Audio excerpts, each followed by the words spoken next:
To observe with Hubble, we actually have to plan out pretty far in advance. And for the outer planets, what we do is we pick the time when they're at opposition. And that means that it's opposite from the sun, from the Earth's point of view. And that basically gives us the highest resolution view. That's when Hubble is the closest to each planet, even though that doesn't vary much over a year. And the planets are a little bit more challenging because they move. And so Hubble has to find guide stars first that tell it where it's pointing in the sky, but then it has to track those planets. So it has to move following the planet across the sky. And so that has to be interleaved with all the other science program Hubble is doing every single day. And so it's very carefully coordinated to fit in as Hubble then orbits around the Earth. And so it gets planned out down to the minute of exactly which image we're going to take in which filter for each of those planets.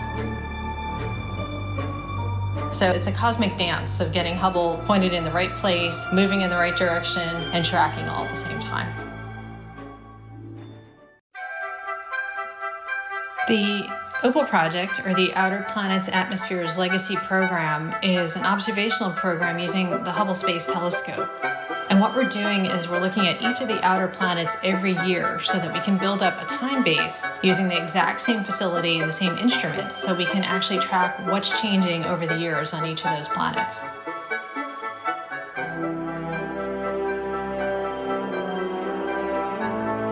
And it started really with Jupiter. In essence, we were trying to look at the weather on Jupiter.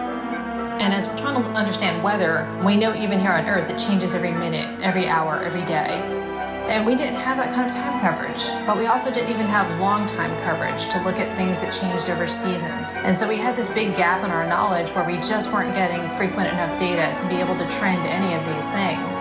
And the idea kind of came about to look at a legacy program where we built up a legacy for Hubble within the planetary community. And in 2014, we started with our first observations of Uranus. And the first thing I think we noticed was Uranus had a very prominent polar cap. It was very much brighter and getting brighter over time. We've watched it over the last few years get much brighter. Neptune, on the other hand, has been really quite interesting. The first thing we noted was it had a lot of bright white clouds, and they were coming and going pretty rapidly at a lot of different latitudes. And so when we start looking at Neptune and Uranus as dynamic planets with changing atmospheres, weather, like we know now for Jupiter and Saturn, we realize that we have a lot of gaps in our understanding. And so we've been able to use the OPAL program to track how much cloud cover we have from year to year. But the other thing we can do with Hubble that we can't really do any other way is look for dark spots.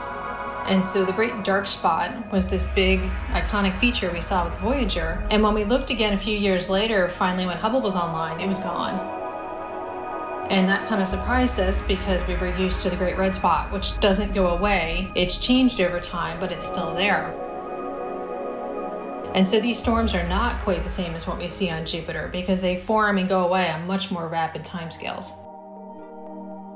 The latest image of Neptune is really interesting to me because we don't see those bright white clouds we've been seeing the last few years. As a matter of fact, the only thing we see in that particular image is this great dark spot. And so in a lot of ways, it brings us around full circle because this looks so much like the Voyager image from 1989. And that was pretty surprising to me, not to see as much cloud activity as we've been seeing in previous years.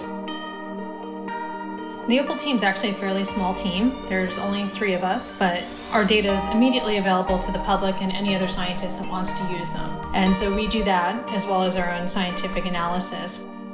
I think having so much Hubble data now, there's just so much in there to study. And as a scientist, that's what drives us, is trying to solve mysteries, trying to look for new mysteries. And so having these long-term data sets with just such rich numbers of features in there, there's always something to go look at. And it's certainly going to keep us busy for years to come, even when we're not getting any more data.